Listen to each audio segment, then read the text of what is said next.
Hello, hello. It's time to start the show. Do-do-do-do-do, do-do-do-do-do. Hello, hello, hello. Okay, folks. So last night we did our first group PARNIVAL. And the most amazing part was all of the lovely people that showed up. That we did the thing. There were 18 people plus us, which is a lot for a Zoom. Is the importance of our parts and the importance of getting to know and giving our parts room to have playtime, basically. Room to get known, room to be seen. And when I say parts, I mean, here's a very personal example. So yesterday I woke up, the morning of our thing. Time is already messed up, so I'm a little off. And I felt shy. I was being mega hard on myself. My perfectionist part was like really mean and really loud.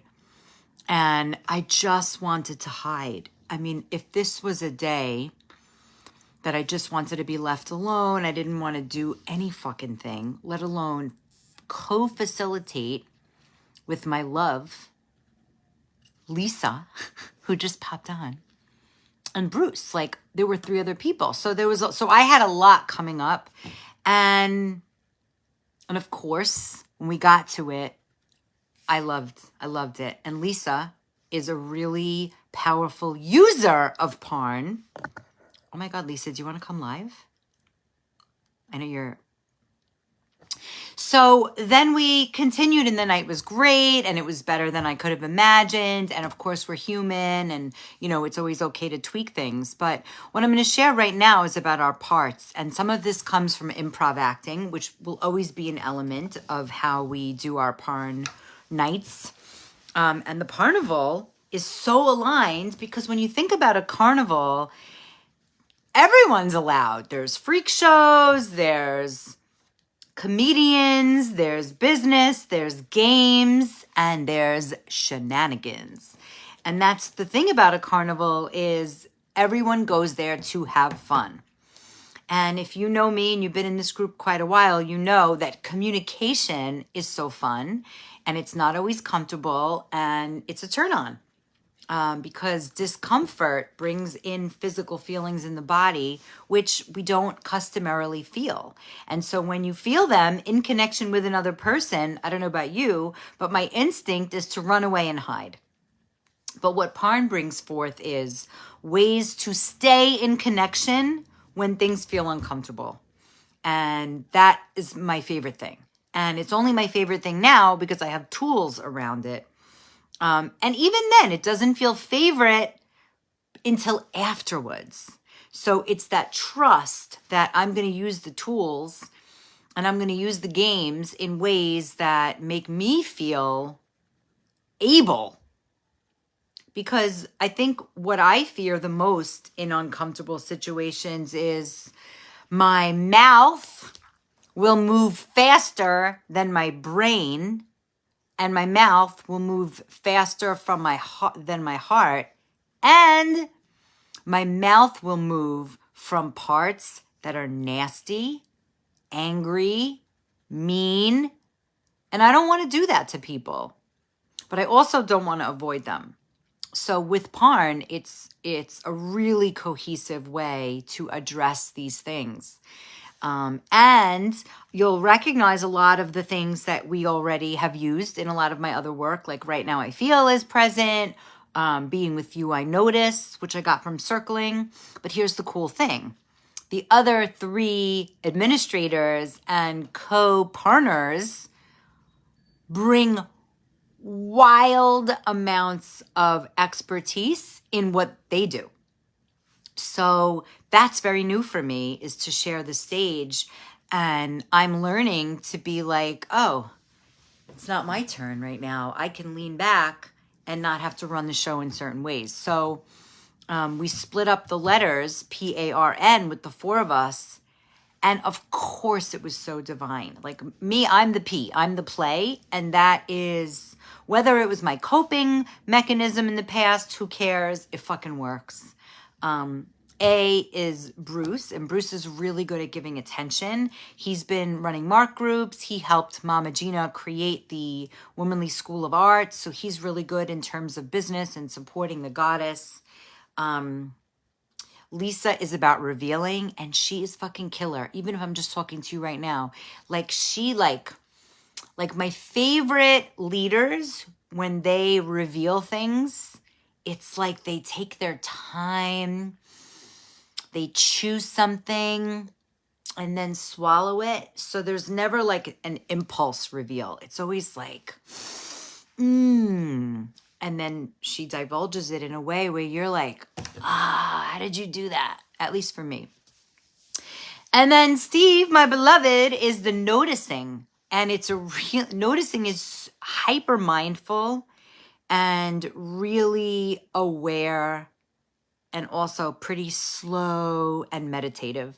And so we each have these parts in all of us. We can access these parts, but that's kind of how we're rolling out. So when you choose your part, or you choose the character, or you choose the piece of yourself that you don't normally see or you don't normally share, it's fucking scary. And, you know, when we have in-person PARN meetings, what's up, Rockaway Russell? It's really about going deeper into these parts. And these are parts that are usually gone unloved. We want to push them away. They're uncomfortable. For me, so my shy, hiding part, not many people get to see that. And now that I'm in a relationship, I don't really have a choice. And my go-to is to blame them. Like, and it doesn't feel good even sharing about it, but when I want to make someone who loves me wrong, that's a red flag. And so you noticing your patterns of which parts of yourself are uncomfortable to deal with, that you'd rather run away from them, or maybe you throw up the like, I'm in a bad mood. Like, what's under that? And that's what we do at the PARN group. And we have another one coming up April 6th. We're going to do them once a month, or whatever. And the reason is because we get to include all of PARN so that the rest of your week feels a little bit lighter. So you start to attract things that you want in your life so that you have better relationships. Hi. And let's say you're in a great relationship already. Awesome. Whether it's with yourself or a business partner or your kid or your family or a loved one or someone you're flirting with, it's so important for us to find ways to be even better, even more relatable, even more loving, even more appreciative, and notice more, right? Notice where it's like, oh shit, I can't stop talking. Oh my God, oh my God. Or notice where you can pull back and give yourself space. Notice where you want to make someone else wrong. Notice where you make yourself broken. Because if you make yourself broken, then you relate to people that way. And guess what? Now you're going to meet people who are either broken themselves or fixers. Yes, Pamela. You could get Wi-Fi, or you could get Wi-Fi on your phone and then use that as a hotspot. And so it's really important to it's a big just, to notice what parts of yourself are like, oh, it's annoying. Like yesterday when I woke up feeling shy and sluggish and like I wanted to hide, I was like, oh, when's this going to be over? Let me go take a walk. Maybe that will push it away. Or maybe I will go to Trader Joe's and get my favorite things, and maybe that will push it away. And then I thought, oh, maybe this is something interesting that I can work with. Maybe this is something that's trying to teach me a lesson here.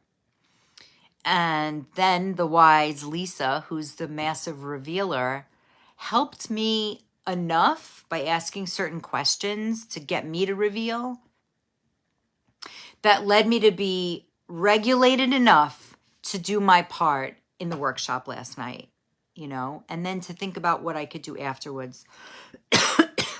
And that was really helpful. So we need each other. PARN is a relational tool so that you don't have to fix yourself on your own. And actually, you never have to fix yourself. But you can't stay stuck in one place. You can't be like, okay, I'm depressed for 6 months. That's not how relational tools work, right? You dip in and you dip out. You dip in and you dip out. And feelings are fleeting. They're never like for the whole day. And I always give the example, if you think about a child who wants ice cream. I want ice cream. They freak out. They want it. And then somebody gives them like a light up toy and they're like, oh, the light up toy. Like there's fleeting thoughts. And it's our minds where the mind fuckery happens that makes us think I'm in this for a long time. Yes, it could be a part of you, but there's other parts as well. And even if it's very basic, like, ooh, when I eat this food, I feel sensations of pleasure. Then also including that as a part of how you feel. You're not just depressed 24/7, but making sure that the other parts of you are noticed as well. Because if we notice good, and Bruce said it last night, if we pay attention to good, more good will happen. Or maybe more good will be noticed. And so this is something that we not just talk about, but we be about it. So I hope that all the 18 people that showed up last night are processing, whether it's in writing or somewhere in this group. We have group posts for PARN. So you could, pull back one that says play. You could find the one on attention. You could just go in the search box and type in P for play. And being in connection with others makes life feel not so heavy. And the truth is, nothing ever gets solved when you're serious. You just get to be serious. But you can be depressed and you can be playful. How about that? You can be anxious and playful. How about that? It's a big fucking skill, but it's doable. And that is so important when it comes to living an edgy life or living a connected life. And you wouldn't be here if you weren't a sensitive soul in this group I'm talking about. We're not the kind of people who just can push our feelings away. That's not who we are. And if that is you and you just want to live a tough life without your feelings, you probably won't be in this group. But if you are and you want to learn more, stay here. And if you want to stay tough, you can try that. And then at some point, the body gets sick because you can't. We all have a lot of feelings. And what I'm realizing is everybody's freaking sensitive. It's just at which you indulge and which you avoid. And everything in between. So mark it on your calendar, April 6th. We're going to be online. It's better to have Wi-Fi. It's not our favorite way of being, but it gets a lot of people from all around the world connected. And then when we have our in-person jams, guess what? When you show up, you'll be like, I know these people. It's fun. It's already a celebration. So stay tuned for that and have a great rest of your night. I noticed my hand was crunching tight. I don't want to do that anymore. Have a beautiful night. And if you have anything you want to digest from last night in the form of noticing, you can put it here in the comments below. All right. Take care.